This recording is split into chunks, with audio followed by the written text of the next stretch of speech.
Good evening. I hope everybody is having a great Tuesday. I feel like, at least in St. Louis, this has been the perfect autumnal weather that I have been looking for. So I hope if you're also in St. Louis, you've gotten to appreciate our weather over the weekend and this week. Uh, but I cannot think of any better way to spend some time inside than with the group of people that we're about to hang out with, because I already got a glimpse of how incredibly funny they are and entertaining this conversation is going to be in the green room. So I just know we're in for a great next hour of our time.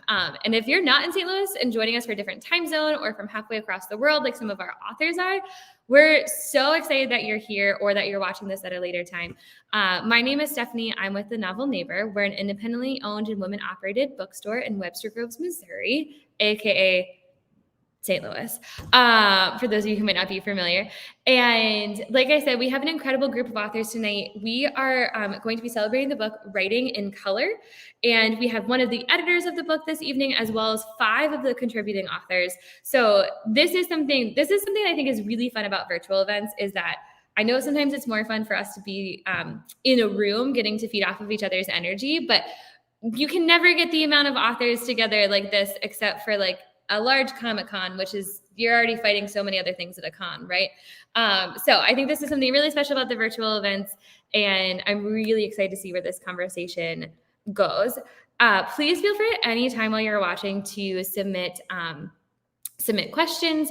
I'll be able to see any of your questions and feed them into our authors. So feel free to ask it of somebody individually or as the group as a whole. And you do not have to wait and hold those until a certain period of time. I'll be checking that throughout the live. And so if somebody says something and you're like, Stephanie, why didn't you follow up with that question? I have this burning question. Drop it into the chat. We will make sure that we get to those questions because we want to leave no stone unturned this evening. So without any further ado, I'm going to bring on our incredible group of authors. Everybody's coming on. Hi, everyone. Hey. Hello. Oh my gosh. We were running through all of our different time zones. So East Coast has the majority this evening, but Gail, you're joining us from halfway around the world. Yeah. Very impressed. This is the dedication from this group is already like high for this virtual event. So I think that where it makes the most sense to start is, again, I would just want to hold her up one more time because I just want to show off how incredible the cover is. Oh, look at everybody who has their book. Now we're going to you who don't have your book handy feel bad. You don't have to feel bad.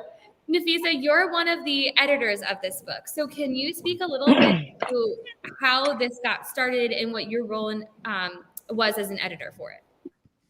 Okay, so this actually started in a Slack with Karuna, Exie, and Cat, the other cat. And we were talking about how funny it was that such a book did not already exist, because so many of us are striving and struggling, and we are looking for books that reaffirm, when you're sitting alone in a room writing, not sure whether your words matter. If you have a book full of essays by authors who have done what you're wishing to do, what you're striving to do, it has a really positive influence. And there are craft books that do exist, but they are more of a generalized. They are for all authors instead of specifically for authors of color. And even though people would have you believe that the experience is universal for writers, we all know that is not true. We have all experienced it. So I thought, you know what? If nobody has done it, let me do it. So fast forward a year or so later, I'm talking in another Slack group, and this time Melody comes to me and she's like, I think this is a great idea. Can we do it together? And I was like, well, yes. And it was due to her pushing, because I'm the kind of person who will be like, oh, I have an idea, and then I will stew the idea for like years sometimes. And then she was like, no, we're going to have this proposal in 2 months. And I was like, really? So she pushed me, and we got the proposal done and then submitted. And then we asked a lot of people. We wanted to include everyone we could, but some of them didn't have time. But we ended up with this really great group of people whose essays are so electric. Every time I read them, I'm either crowing yes or sniffling because I feel seen. And then we just gave them told our authors, write what you have experienced. You can either write about the craft, or you can write about your publishing experience. And oh goodness, they gave us the essays they gave us. We just read, and yeah, as I said, we were electrified. And I'm so happy that to have this. It's because this experience was paying it forward. It wasn't about the money, it wasn't about the fame or anything. It was just about doing something that's for other, like the kid in a classroom writing, he doesn't know whether his story is important. I just wanted to be like, yes, your story is important, and these people are all telling you. So that's how this book came to be. I absolutely love that. I love that you're saying Melody was like, we're doing this in 2 months, which made me anxious just sitting here. So I'm very impressed. But I hope that it sounds like that speaks maybe to some of the collaborative process and how necessary this book was to be out in the world. I think before we hear what everybody wants to share about like what their part of the anthology is, I was also wondering, because I think you spoke a lot to like the importance of this book and some of its origins. What made you decide to keep it young adult? Because that's what I write. I am most comfortable writing. I mean, I do write other genres, but I feel like when a dream is beginning to be nascent, a dream is emerging, you are beginning to know yourself. And if at this point you don't have any motivation or any encouragement, this is going to affect your entire process, entire journey towards writing and becoming an author. So I felt that, as young writers, since I write for young adults, I wanted to speak to young adults. I don't know if that makes sense, but that was my process. This was my thinking. I mean, I couldn't do adults because, I'm not too familiar with adults. So, yeah. No, actually, it's a good thing that you did, because like it gave us an opportunity to speak to, because even when I'm doing writing workshops, it's usually the teens who already more or less have an idea of what they want to do. Because like with MG, it's mostly like, do I want to be a writer? It's usually at that point. But with YA, they're pretty sure that they want to be writers. They just you just need to guide them with this awesome book. So I think it's a perfect choice. That was great. That was a great choice. Yeah, that makes so much sense to me. I feel like something that we see a lot at the bookstore are like, I think it is different to find community as a young adult writer who's like trying to make it than even an adult writer. And because they're just also different experiences, right? Like I think something that we also often have to explain to people. We had a customer who asked us at an author event one time, and I can't remember what event it was at, because the author answered it so well, which she was just like, would you ever make like how there's kind of a trend, at least in nonfiction, to make a different version of the book that is more quote unquote like suitable for younger ages. And so she was like, would you ever consider doing that with like any of your adult books? Or like, why would you not just like write a young adult book? And the author was like, oh, I don't know how to do that. Like, just to be clear, the pacing of a young adult book, the story that you're telling, like the group that you're focusing on, like it isn't just like, oh, we changed the age of the characters. Like they're dealing with different things and their conflict looks different. Like everything about it is a different structural format. That was, she's like a regular customer of the bookstore. That was like really fascinating for her to hear. Because that author was like, and the same goes really from middle grade to YA. Like she was like, it's also not just like, oh, you write for under 18-year-olds. Like those are also all the same category. Like every single age category is very different. I know that will have a big impact in a lot of our kids who are coming through and are looking. We have a high school writing workshop actually taking place in our event space downstairs. So we've talked to them about this book because I feel like it's something that they need to know exists. Okay, I think let's start going around so we can hear a little bit from everybody as to like what you put in it. So Karuna, do you want to start off with how you selected what you wanted to share and like a little like a highlight of like what you did put in the book? Yeah, I'm happy to start. Nafisa told me what she felt I should write, which was helpful because I was just like, this is great. Like, this idea is finally coming into fruition. Like, I want to be part of this. What do you want me to do? Because I have, like, there are a lot of things I could probably, speak to. And Nafi was like, we talked about it and we want you to talk about jealousy because you've talked about jealousy a lot on social media. And I used to be known for like giving pep talks about like it's okay to be jealous. I think that's really important because sometimes I think the authors of color are like we're held to these like very ridiculous, unfair standards of behavior.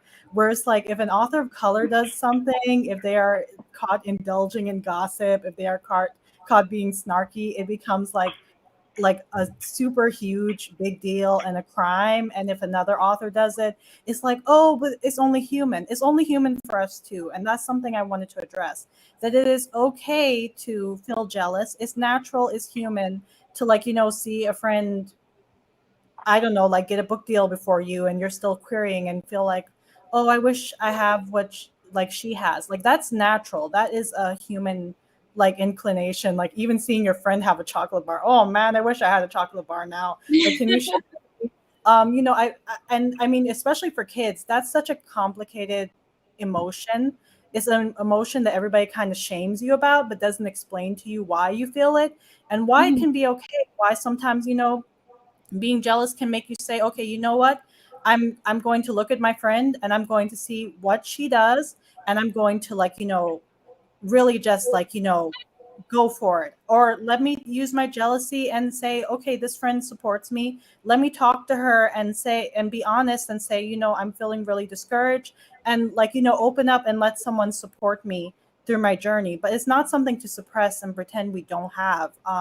I've talked to so many friends and authors over the years who are like, oh my gosh, this would sound terrible of me if to say publicly, but I feel so disheartened, I feel so jealous because of such and such announcement or such and such movie deal, and I feel so left behind, and I don't feel like I can talk about it publicly because I'll look like a bad person. And that was something I've always felt really passionate about, that just as I also know that the person you're jealous of probably isn't super enjoying it, or they might have different struggles that you're not seeing as to where they are right now in their journey.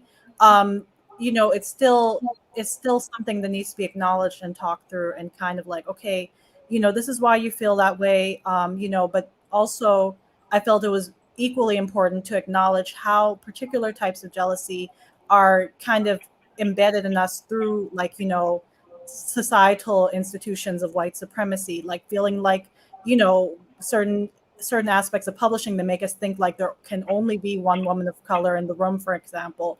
Those are truths that we've been taught that are not actually true, that we need to be able to stand together and support each other to break through. Those are not the type of jealousies I'm saying to indulge.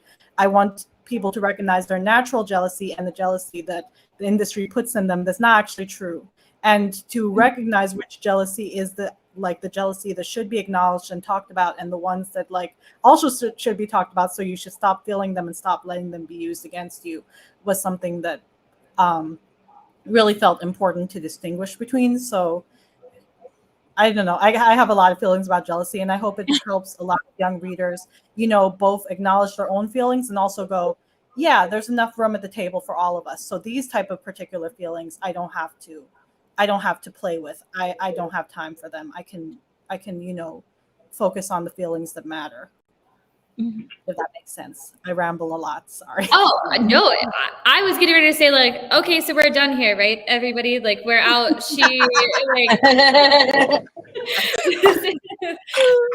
No, that makes complete sense. And what I was thinking as you were saying that is just how important it is to speak to that in writing and in the the specific instance that you're talking about, but how applicable that is as a life skill and differentiating between like what is white supremacy, putting like outside of writing, like as a young adult who is navigating just the world. Like you're saying so much that is, you can put it on the lens of writing, but it's such an important skill to have, that this kind of like you're really servicing many different areas and growing young adults as they read this.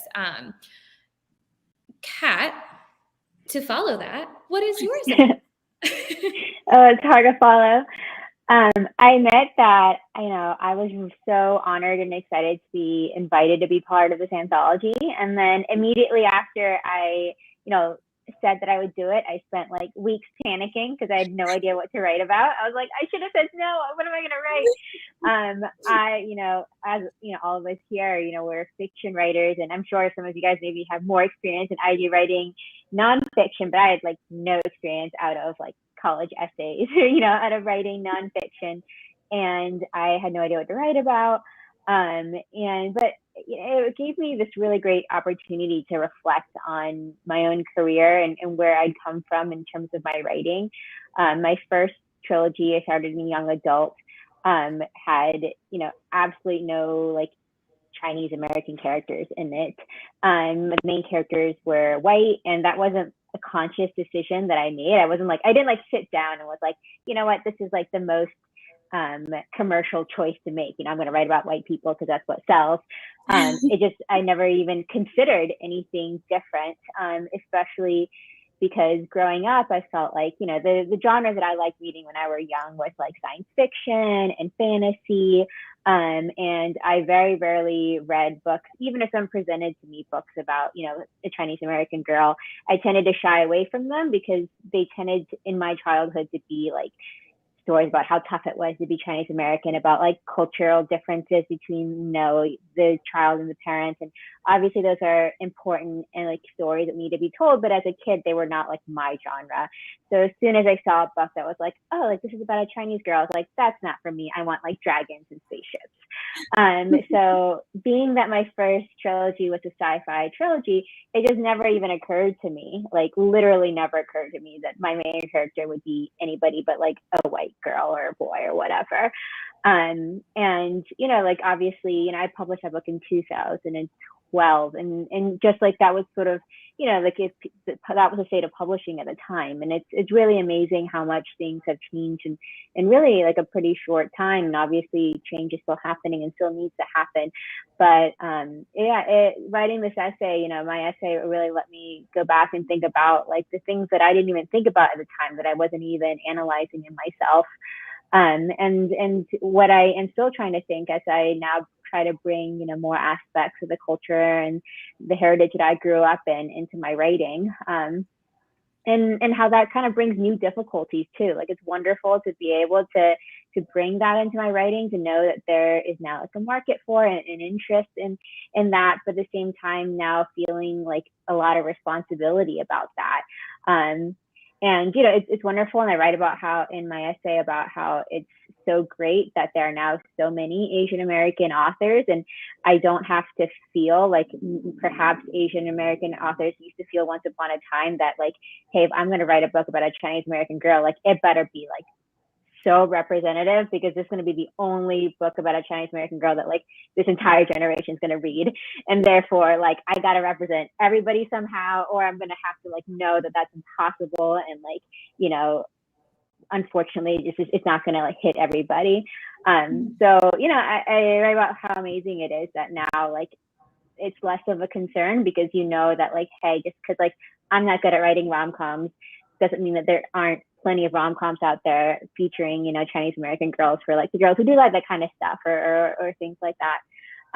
But yeah, it was an amazing opportunity to be able to think back on all that stuff, to think about, my own thoughts about writing. And then once all the essays came in, to read everybody else's essays as well. That was one of the best parts, of just getting to read everybody else's essays.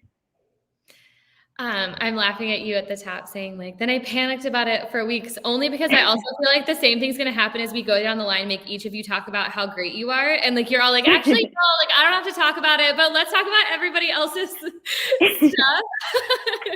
Because then of course you went on to say like incredible things of like, and again, how important, like, which is each of these essays is going to showcase just like all of the different aspects and angles and how important it is for, I said this I did not say this at the top, and I would like to insert this now, that like, yes, this is for young adult readers. And I think that it is important. And we were talking about like the reasons for doing that. But as an adult, for any adults watching, I would like to say there's a lot that you could also get out of this. Like, just because it is geared towards a different age group, much like adults should read young adult books. So Axie, do you want to go next? Yes, I'd love to. Yeah, I remember being in that Slack group chat. It was Nafi, Karuna, and Kat Cho, and we were talking about this project. And I remember being like, because when I write, I use a lot of craft books when I actually work. I use a lot of just like technical craft books, but I also love to read memoirs by authors. And all of my favorite memoirs by authors on writing are by white authors, just because there's no memoirs, or there's very little craft essays, sort of story books by authors of color. And I was kind of like, that's something that I always felt was a little missing. Like a lot of the craft books and craft essays I would read, I'd be like, this is so inspiring, but there's something missing. There's something that's just really I'm not relating to, and I can't. I was kind of hoping that we could have something like this. That if I had writing, it would have been so inspirational, would have been so motivational, because I already get that from those books, but I wanted it more. And so, when Nafiza came to me about contributing, I also had the moment. I had like imposter syndrome. So it's good that they had the imposter syndrome essay in here. I needed that. But it was also like a moment where I was like, what do I write about? I don't know. I was like, but then I remembered, what do I love about those craft essays that I would read? And I loved the personal aspect of it. I loved how those authors would touch on their lives and give like very specific things that affected them, that really changed the course of their writing and their journeys. And I wanted to do something like that in mine. I wanted to make it like an essay of my sort of writing life. And it was funny because I mentioned Cindy Pon in my essay. And then when I read Cindy's essay, she mentions me and Kat, and I cried because I was like, wow, full circle moment. But Cindy Pon was a huge influence for me. And I wanted, when I wrote my essay, I wanted to show that how, people make a difference in your lives. And also these little moments, they matter. And then you should really embrace them and think about them. And so, like Kat, you were saying, I also thought about my career, and I didn't even have a topic. I mean, my essay was kind of like, let me just go through my life and think about all the things that have happened to get me here. Because, my first books, my sci-fi books, Rebel Soul and Rogue Heart, were won through a contest. And that was like first time I was discovered through the New Visions Award, which is a contest run by Two Books, which publishes an unpublished author of color. So that was like how I sort of got my foot in the door. And I needed that because I was getting a lot of rejections. I talk about it in my essay. I wrote Rebel Soul is like a dystopia sci-fi novel. And I was getting rejections like, oh, you already have enough of these. And I was like, oh, I don't know. There were so many mecha Korean set sci-fi novels. So wow, I didn't know. But that's not what they meant. They meant that they were getting a lot of books that are like the Hunger Games, that are dystopia with like white cast, and so they're not even gonna look at my book. And so, that was really disheartening. And then the New Visions Award, which uplifts writers of color, they published me, and that's how I got my foot in the door. And that's how I got XOXO published, because the editor had read Rebel Soul and came to me to write my K-pop book. And then The Girl Who Fell Beneath the Sea, also the editor that acquired it, she also had read Rebel Soul. So it's like, I kind of wanted to show that there are ways that how to get your foot in the door. Every situation is different. I also wanted to show that in my essay. But I think the point of my essay was sort of just to show that everyone has a unique point of view. Because I remember like, I guess the big essay I'm trying to talk about is Diana Wynne Jones. She's like a huge favorite author of mine. She wrote this beautiful memoir, or it's not a memoir, it's just a collection of her essays. But in every one, she like talks about her entire like her works, and like makes funny jokes about like her works. And that always spoke to me because it felt very personable. It didn't feel broad. It felt like only she could, this is her life story. Only she could have lived this story. And I feel that way about my life too. Only I could live my story, and same with everyone else. I feel like the fact that you are a unique person is so important. It's hard. It's hard to believe that when you're in a world where it's like we only need one of, we only want one dystopia Korea book. I don't know. To the idea that no, like every single dystopia Korea book will be different is something that's like really powerful to me, and that we need all of them. And so that was sort of like what I was trying to do with my essay. I love that. Well, first of all, I'm just like, especially when you're talking about the Hunger Games, thinking about the movie coming out, and like from a book selling perspective, I'm like, oh, I would love to send publishing the message that like, no, we need more of them, because like young adults in particular are like voracious readers. Like they are looking for more. They're like, and I'm losing places to send them. Like that is so not the case. And two, I wanted to ask. So just to clarify, because I think sometimes people don't realize how these collections fully come together. You had not seen Cindy's essay until so you had no idea that she mentioned you until like you saw the finished product. Like Melody and Nafisa as editors are the only ones that see all of them together until it's like finalized, right? Yeah. That's so cute. I love it. That's like really, that's really sweet that you all didn't know that you did that. And it speaks to your community of authors. Like that's really cool. I like really am like, this Slack sounds like some amazing things happen in this. Can I just also say before we move on, Axio memoir when Axio bullying you about this now? Right here. Right. One Axio. One. That's not enough. That's a small snippet. We need more. Okay, Gail, what do you have to share with us? Okay. Actually, I'm gonna call up some of what people already said. but yeah, really, I totally agree with Kat for one thing about the need to represent, because like it's totally related to how I came about with the topic, and as well as what Axie said about the unique point of view and the jealousy aspect, and even Julian, even if you haven't spoken yet, the imposter syndrome. This is actually plays a lot of on the on the essay that I wrote.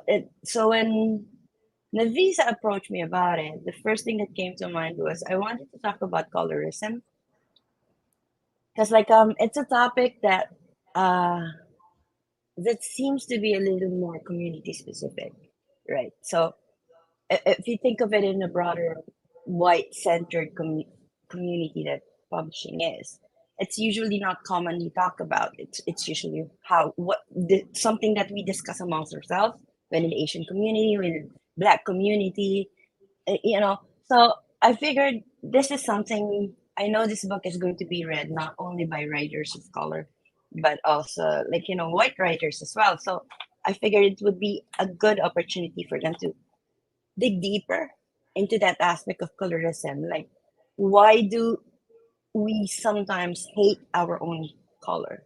And that actually happens because, like, when you're constantly needing to fight for a space in the table because of uh, the preference on white author stories, you kind of wonder if it's all right for me to think that is it okay for me to think that I hate the color of my skin? And like, what do I need to do to be able to unlearn that for me to fully write something that would totally represent not my community but myself? So I figured maybe that's something that not only like adults would like to know about, but kids as well. Because I do know in particular, like the most like memorable questions that I get from kids who attend my school visits and workshop are the ones that I get when the whole session is over. Like they approach you and they ask you like the questions that they feel like they cannot ask in front of everyone. So one of the things that really stick to me was that there was this kid. He was 11, and he asked me like, you talk a lot about being brown in Sugar and Spice in My Fate According to the Butterfly with Sab, comparing the color of her skin to to her white best friend, and with Jolene in Sugar and Spike, comparing her skin color to almost everybody, like about her having darker skin than everybody. So like he was saying, like, I had no idea it was okay to feel that way. That that that that people mocking me for the color of my skin, having darker skin than they do, that I don't have to put up to it. So like I figured this is something that would not only like help adults, but teens and maybe even younger kids who don't feel like they deserve to tell a story just because they're browner than their, you know, Asian colleagues, or like Asian or fellow black authors, like, you know, just because they have darker skin color. So yeah, and a lot of it, like kind of like what Jillian said about the imposter syndrome, is that you get to question yourself. Ah, I have a darker skin. Why should do I really deserve to have a seat at the table when somebody who has a lighter skin than I am would be better to represent the experience of a Filipino? So that comes in with what Kat said. And in relation to that, that would come in with what Axie already said about the unique point of view, that me having this darker brown color would give me a more unique point of view. Basically, it's a unique point of view as to opposed to somebody who doesn't have a brown as dark as my skin. And in honestly, like, you know, the jealousy that you sometimes feel, it's fine to feel that way, and as long as, like, you know, you turn it into a positive thing, like Karuna said in her essay. And then that's why, like, and it's interesting that I chose this topic that somehow interrelates to what everybody said. And that's, like, you know, it's great that, you know, we have like such different experiences, but at the same time it's just so interconnected without even us knowing about it. Right. It really is. Yeah, I love seeing everybody, you know, when someone else is talking, like nodding your head of like, that has happened to me, like at a school Yeah. visit, or that, which again, I mean, if you said this, like it was obvious, like you all knew that this book was necessary, but I think there's also another layer when you like realize, I'm sure there was a layer for you of like realizing all these essays come in and like seeing how well they clearly fit together, even though everybody's speaking to a different experience of just like adding that much more to the project, which I think is what is really impactful as a reader, like getting to sit down and see the completed piece together, and to just be able to turn the page and go to the next one and not read them in isolation as you all were having to like initially write them in isolation, really speaks to what you just said, Gail, too, of how interconnected Yeah. they are. Julian, you've been so patient. You have been waiting your time. What do you have to share with us? I listen. Y'all could kept going all night. I don't know if I can add much else, because it's been so many great things. I've been nodding my head the whole time, because like we've been saying, none of us knew all the topics that were going to be discussed in this anthology. We just, you know, we submitted our own ideas, and, you know, we got the okay to write what we were going to write about.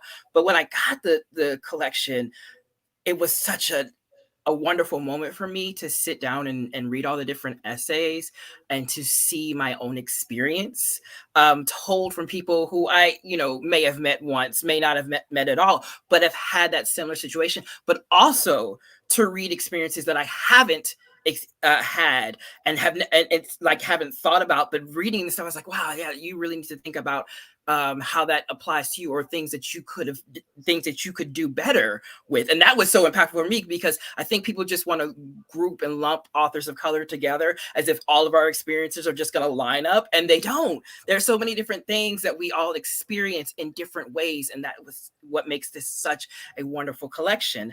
My contribution, it's me. Hi, I wrote about imposter syndrome.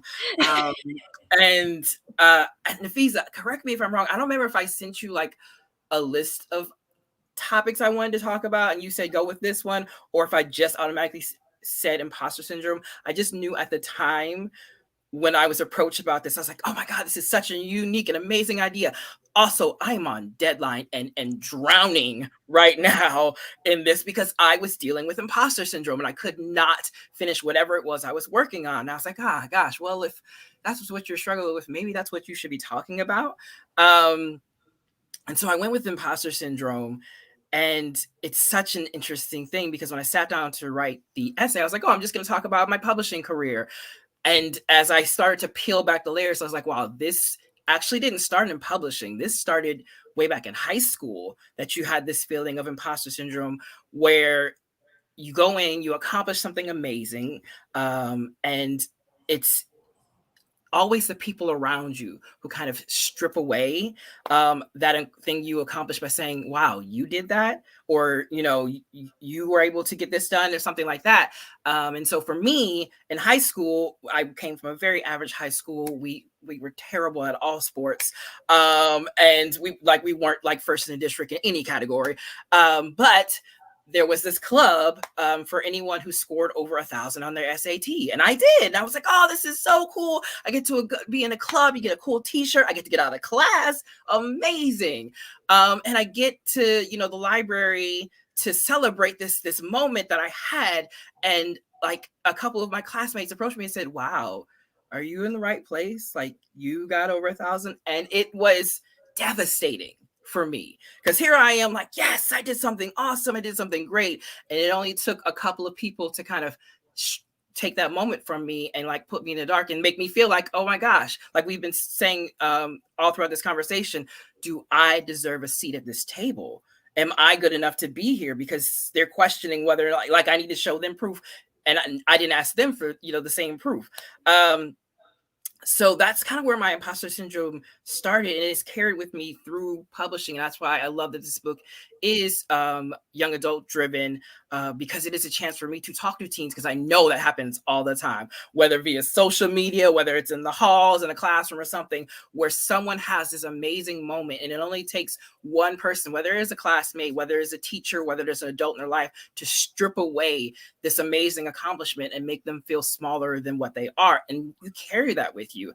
And I carry that with me in all my writing, where I've won an award for my debut novel, and I've had starred reviews, and all these great things happen. But every single time, it never fails, I sit down to work on a new project. The voices that are loudest in my head aren't the new characters or this fresh new idea or all my accomplishments. It's every single person who's, managed to get their little microaggression in, it managed to get their, little negative comment in. And it takes me forever to finish something, because I suddenly wonder, do I belong here? 5 novels later, I still question, am I supposed to be here? Am I taking a seat from someone else? Do I deserve to be here? And I always tell everyone else, yes, you do deserve to be here. Kick your feet up on the table. Get comfortable. This is where you belong. But sometimes I think we need reminders for ourselves. And so writing this was a reminder to myself that, yeah, you totally deserve to be here. You've accomplished something. You finished something that you started. So be proud of that. Regardless of what comes of it, you finished. And so I wanted to really dig in and write about imposter syndrome, because I had no idea how many of my fellow colleagues deal with this same thing, especially when you're a person of color in a industry that is very white, and you're always feeling like Karuna said, there's only one spot. So do I get it? Do I have to prevent someone else from getting it? Do I, and all these things kind of cross through your mind, when it's in actuality, there's room for all of us. And we need to stop letting that jealousy and stop letting that imposter syndrome get in the way from us welcoming and opening the door for others to have a seat at the table. So yeah, I think as hesitant as I was about whether I could actually write the essay, it was such a freeing moment to say, yeah, this is real. You're recognizing it, you're talking about it, and it's going to help someone else. I'm just loving all of the love that you have for each other too, of clearly connecting with what Julian's saying. And this is a comment, I think, Julian, that really speaks to the imposter syndrome and like what you were just sharing, but really is for all of you of I think that something that feels like a common theme from everybody talking is like these essays needed to happen. You had a community that you wanted to make sure like saw these in particular, but they're also deeply personal to you all. And like, so I just want to say thank you for what you've shared with us as listeners while having this conversation, even of how personal you're willing to get with us to kind of to talk about the experience of writing these essays so that they can be shared. And it's really beautiful to see. And I think this goes really well into kind of, this is for whoever wants to jump on it. It doesn't have to go in a row like we just did, but the Slack has come up, obviously, where you guys talk in the Slack. I'm not going to ask you to expose the Slack secrets, but I think something that a word that I'm hearing a lot is like your community of authors and the way in which like you all need support from each other, because as we know, like writing can be an isolating experience. You don't get to know until like maybe even like years later, like how that's going to connect with a reader.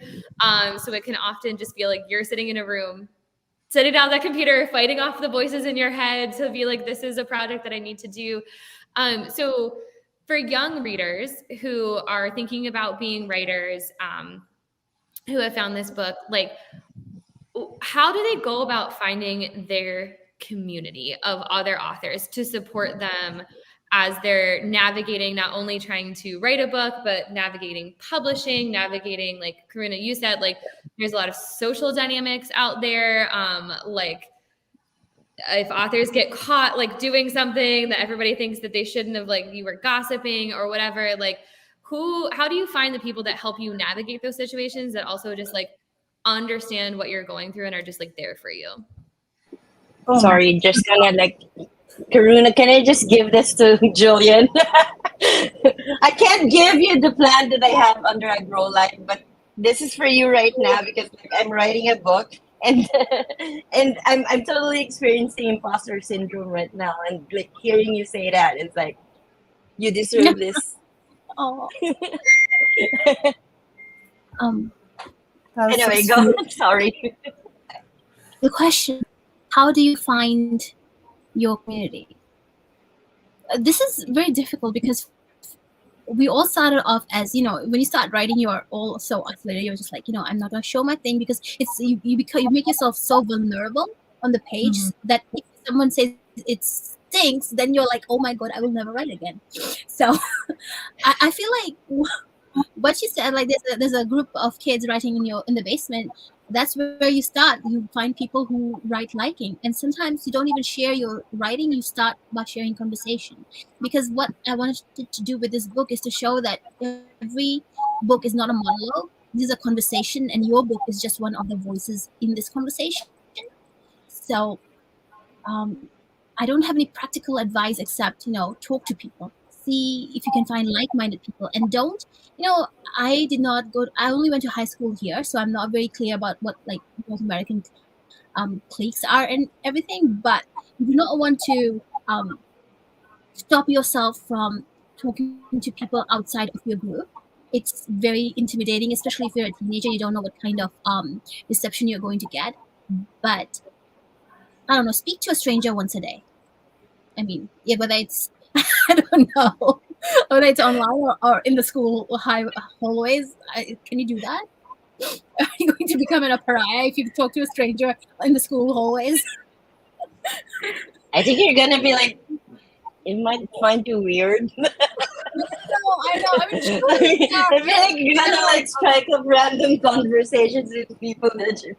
I did that. You know, when I first came to Fiji, I smiled at everyone, and people would be like, "Do I know you?" I was like, "No, but where I come from, you smile at me." So I stopped smiling at people. But yeah, it's like you have to take a risk if you want to find someone, you know, your community. I'd also like to add, as the girl who just like, my best friend reminded me the other day that she was like, you know, when you first met me, I was in high school when I met my best friend in the library, and I had gone like many years of my tween life, like feeling very alone, feeling like I wasn't around people who understood me, being bullied, like, you know, being with friendships that now I look back and I'm just like, gosh, that was a toxic relationship. It wasn't even good for the other person. And, you know, like then like within a matter of years, I had my best friend, then I had Axie, I had Kat, Axie's cousin. I met Kat Zhang around the same time. I met Nafi. You know, Gail and I started like being in the same circles. Then Julian is like my agent brother. Like, you know, all of a sudden I have all these good people around me, and I'm so infinitely grateful to know everybody on this call. Like, I love all of you, like, you know, for different reasons, but I love all of you, and all of you I consider part of my community.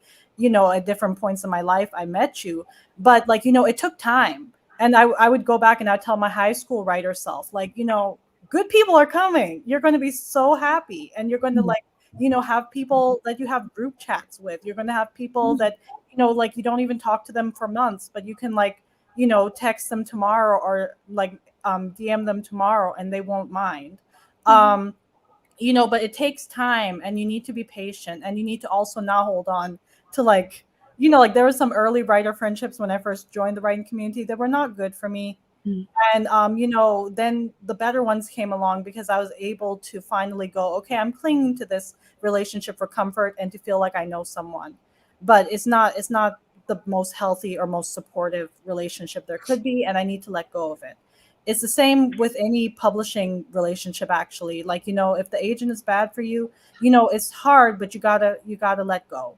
If this is not working, if you don't want to say yes to that contract, you can't just cling to it and accept it because, you know, what if it's the only thing coming? You have to kind of, it's hard, but sometimes you just kind of have to let it go or wait or be patient or, you know, try again, because sometimes it can be hard if you've been trying multiple times.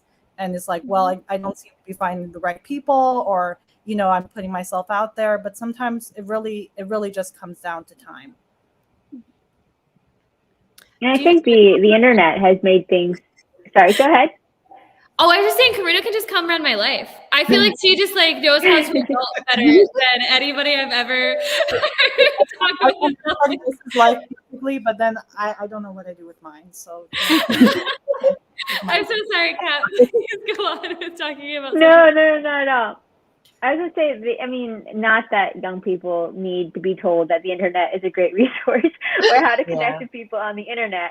But you know, as someone who was growing up still at a time where, like, you know, there was the before internet craze times and the after internet, like it really has made such a big difference. I know that, like, I feel that if I had met the right friends at the right time in my like early publishing journey, I mean, hopefully I would have still gotten published, but like it definitely would have been a much tougher, longer process. Sometimes, you know, I didn't know anybody like in person, like none of my friends. Like, I had lots of friends who love to read, but nobody else who was like as obsessive with like writing or wanting to get published as I was. And once you just meet like that, especially, I don't know about everybody else. When I was growing up, like I just like, nobody ever did like an author visit to my school. Like I never met an author. Like I didn't even really connect that like until probably middle school, that like books were like written by like real people. They just like appeared and I just didn't think too much about it. And it really wasn't until I was like 11, like reading fan fiction on the internet. I was like, wait, people write stories. Like, you know, this is like a story that somebody wrote. Like that made it like, that like brought it down to my level beyond just like, you know, a book in a library was like too far removed, but like I could understand how someone could post a story on the internet and like that was a real person who like had written that. So I don't know, I feel like I'm sure there are so many, I don't know there are still forums online or like whatever the kids are doing nowadays in their networking online, but sometimes it's about, you know, you read the things that you like, and hopefully, you know, you write things that those people like, and then you just make a connection. But it is, I think, like a very specific kind of connection, like, you know, especially if you're looking for someone to like read your work and you read yours. Like some friends you can like be awesome friends with, but if you're like not writing the same things or not into the same genres, like you can still be awesome support and like friends for each other, but that's still a different relationship from someone where you're like, hey, we both write like blah blah blah, and like we love, you know, writing and reading in this genre, and that's like a different kind of support that you can have. And you know, like you said, like it can take a long time, and I think it can also be frustrating if you see other people having these like great friends and relationships and you're like, why am I not there yet? So I think it's something that you have to give yourself time for. But you know what? Actually, I totally agree with that. With about the internet being like you have like this huge opportunity to like meet a lot of people, and that's how I got to know all these amazing people here.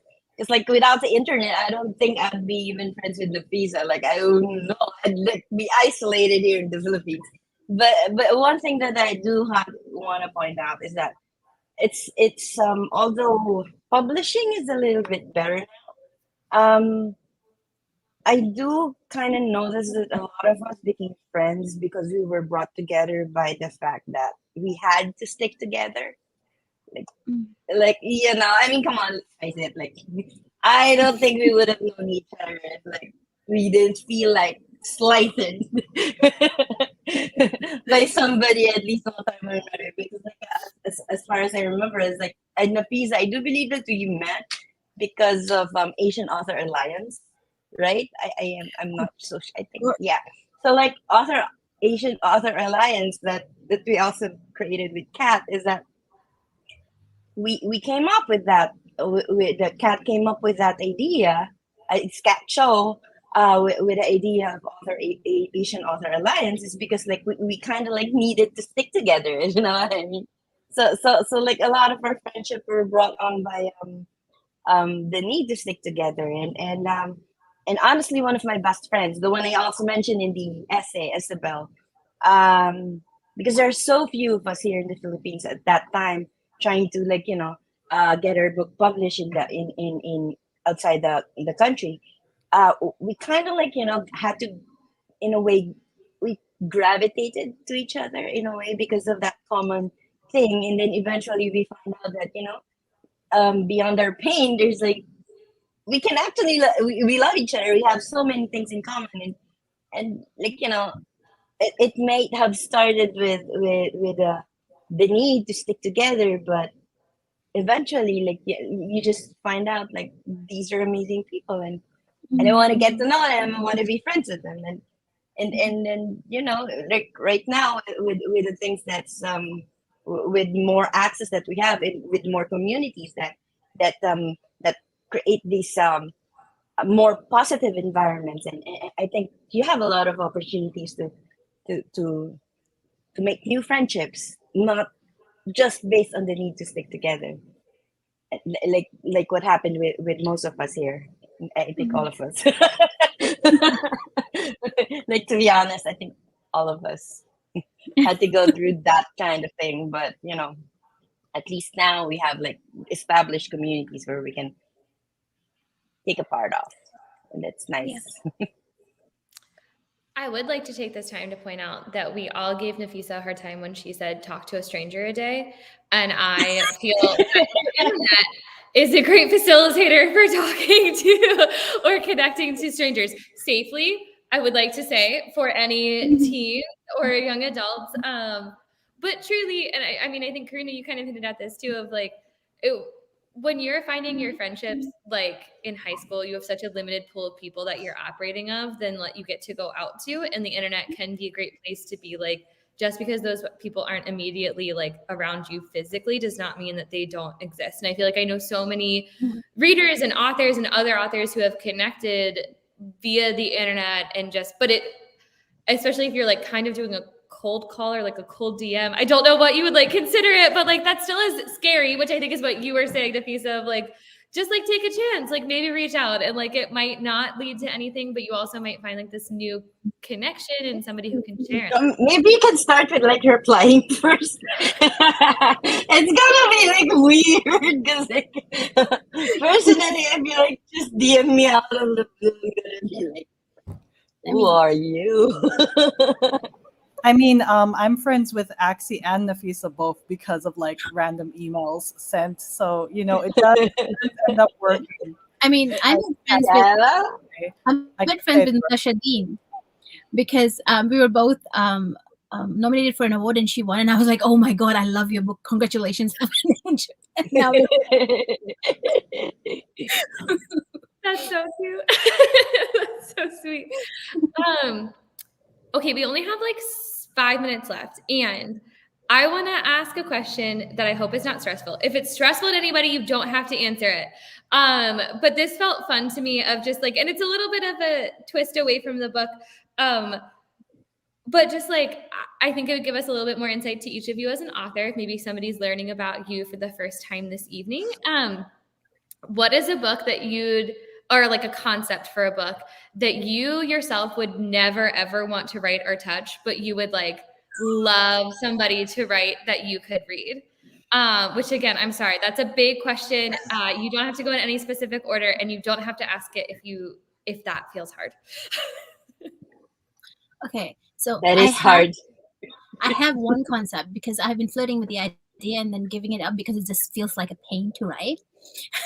I would like it if someone would write a book where I didn't know who the main character was, but except they would give clues with just by, there would be an I, but they would never mention the name, and then there would be like two double like POVs. One would be, like the third person, and then one will be the I, and you have to figure out who this I is based on the third person. That would be really cool, but oh my god, I would not want to write it, because can you imagine? That's gonna be hard. Oh my gosh. It's like a much more elevated Gossip Girl, right? Like, Yeah. that's like a That's higher gonna higher give me concept. right. A mystery. Truly, That that'd would be be so really cool. cool. I would love to read that too. You shouldn't give it up. You should figure it out. I feel like you could do it. I don't know. I'm not even gonna attempt. that sounds like no. A lot of work. There's a book that June Her is writing that I would not want to write, but I want to read, which is her book is Pride and Prejudice, but set in historical Korea. Oh, and I was like, I really want to write that, but I really want to read that. So I'm really glad she's writing it. I would love to watch that. Yeah. I would love to watch this movie. I would honestly love to watch that. Yeah. Yes. That sounds like, a K-drama. Yeah. I was like, I don't want to do any research. It's too difficult, but she can do the research and I can enjoy it. honestly, like if I were like given a choice, I mean, I love reading historical fantasy, because like there's just a wealth of information in there. But oh my gosh, I don't want to do the work, so I don't want to write one myself. I actually was going to say like something similar. I love like really well written historical fiction, and I always thought it'd be really cool. I think actually my dad might have like brought up this like idea like years ago, like to write a book about like some person who for whatever reason has like an extremely long lifespan, and they've just like been around Earth since like, I don't know, like Roman times or whatever. And just, I don't even know what the plot would be, but like to actually like in detail, not just like little flashbacks. I know lots of stories have like little flashbacks to like, past times, but to actually write like a really detailed story of like that somehow still has a plot that involves a person's life like throughout like millennia of like time, but like in detail. So you would actually have to do tons of research over like thousands of years of history and tie it into a plot. Could never do it, but I would read it as soon as if someone puts a book out there like that. I would definitely try to read it. My favorite thing is when you realize like when historical fiction authors talk. And I'm just like amazed. Like one of my friends is a librarian, and she like totally could be a historical fiction author if she wanted to be. And she'll read historical and she's like, well, technically, like this was so close to being right, but that's like, and she'll like point out one detail. I'm like, amazing. I'm so thrilled. like I just feel like historical fiction authors have to be like an expert in history as well as figuring out how to write a book. Like it's just wild. There's one book. It's so hard, especially with the what do you call that? With the way you write, like the way people talk. Because like we're so used to like the modern language, and then it's amazing how like historical writers manage to like talk in that point of view. There's this one book coming out. Is the history of the eyeliner, which I'm really excited by Zara Hankir, and I just because apparently the eyeliner has a long history and there's politics involved. And I don't know how a eyeliner could have, that much history, but it does, and I'm so like ready to read it. It's coming out from Penguin in October. I have pre-ordered it. You can get this book soon. That's Are you interesting. wait a year for it? I No, have no she's idea. the one who wrote Our Women, or rather who edited Our Women on the Ground. So, and yes, Yeah. Sorry, I'm so distracted by Karuna. Karuna, your cat has no head. Because like the blur is like blurring her head. He's in with I it. can see No, I'm kidding. he's like, who are these people? He's It's giving too important for us to see. unblinking stare. So It's too important for us to Giving me the see. side eye. Oscar. That's interesting. A history of eyeliner. I Yeah. want to read that. Toro has been good, so he gets to have a moment. Cooper's here. They're sleeping. Cute. That Oh, go ahead. Was somebody gonna say something? No. Oh, okay, perfect. Julian, did we cut you love from that. saying something? You don't have to. We were all talking. Do you have something you want to share with the group? The answer no is totally. I had one, and then when I started thinking about it, I was like, wow, but maybe I want to write that idea now. Then don't share it. But it's a fantasy idea, and I bow down to all of you who write fantasy, because magic systems, it's like so much work, and I didn't sign up for all that. But Julian, you just were in a fantasy. I murder was. mystery on I top. only had to write one chapter though.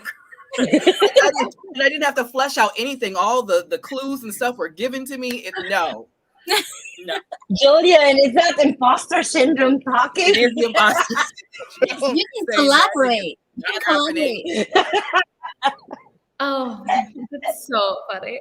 I will say though, it is a mashup of two of my favorite 80s movies involving magic. So maybe one day I'll share if I can't pull it off. Okay, I'm just saying it sounds great. And I think that's it. Okay, I know we are at our hour, so I will wrap us up. But before we kind of officially say goodbye, I think a question that we get asked a lot as booksellers, and I can't imagine the authors don't get asked this, but there's a couple of challenges out this year too, like reading challenges that I think are also kind of doing a really great job of highlighting this, which is just that, like, at one point I feel like we were really focusing everybody on, like, it is important to read diversely and to read diverse authors, and that is obviously so true, but it does not stop there. And something that is really helpful, I'm thinking of the 23 for 23 challenge that's going on within the adult romance community right now, which has kind of done a really great job of highlighting, like, yes, read us and do these things, which is like pre-order the book. Pre-ordering is incredible. Pre-ordering helps authors. Pre-ordering helps bookstores. Because the worst thing as a bookstore is to not know that you're super excited for it, and then to not have enough stock on the day of. And to also, making this as simple as possible. Basically, like, pre-ordering for authors, like, your first 2 weeks can dictate a lot about your future contracts with publishers.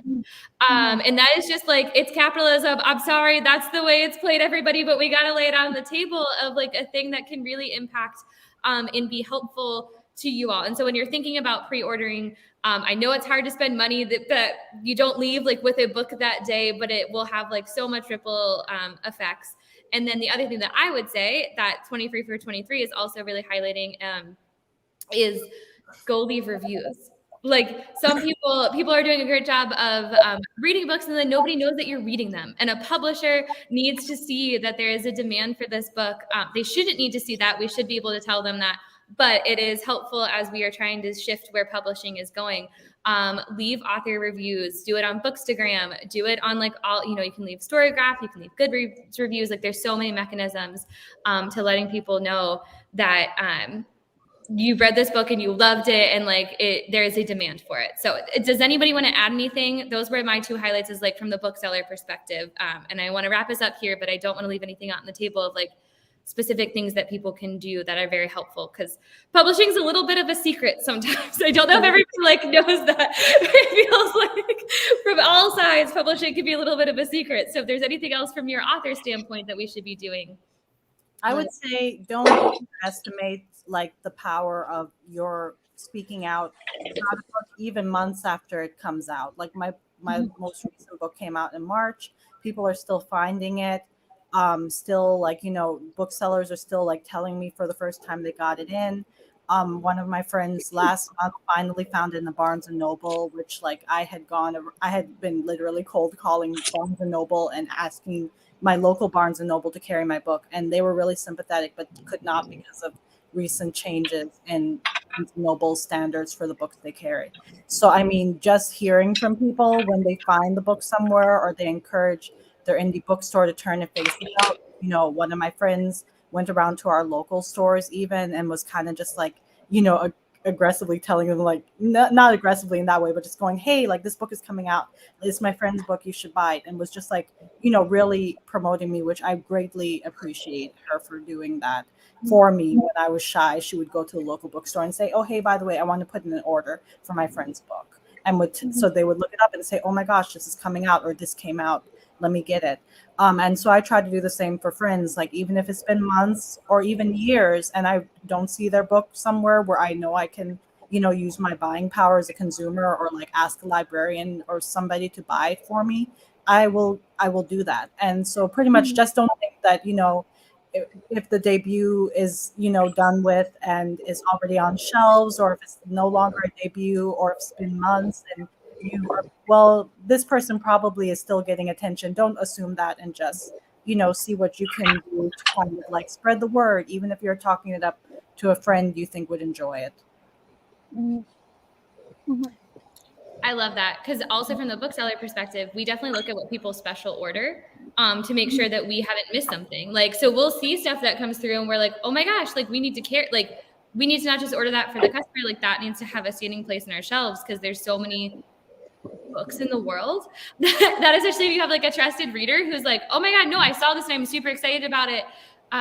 That makes all the difference, especially from like an indie bookstore standpoint, where we don't have as much capacity as Barnes and Nobles, which again, they've also changed the rules so they're not, that's a whole other subject that Julian has a 5 a.m. flight. We cannot go into the Barnes and Noble changing their rules. Any other final comments? I don't want to cut anybody off before we leave. But. Just one last one. Yes. For all of you who think you have a story to write, or who have a story to write, please go ahead and write. You know, we are waiting for your stories. The authors in this book, they have written essays which tell you can write a story. Your story is important. So go and write. That's it. That's perfect. Our editor, the editor of Writing Color, should be the last person to speak. Thank you so much for organizing everybody. I mean, not only for this book, but to also do this virtual event. This was such an incredible conversation. Thank you so much for sharing what everybody was willing to share. I know that I can't wait for other people to watch this, because this was just such, again, a perfect Tuesday. A really perfect Tuesday. And I loved hearing all of you talk. We have copies of Writing in Color at the Novel Neighbor. So, and we're getting more in. So if by the time you're seeing this, we're sold out, don't worry, there's more on the way. And we would love to get this book in your hands because you won't regret it. So thank you so much, everyone. You're all so amazing. I hope you will have a great rest of your morning / everybody. Thank you for having us. Thank you. Thank you for having us. Stephanie. Thank you.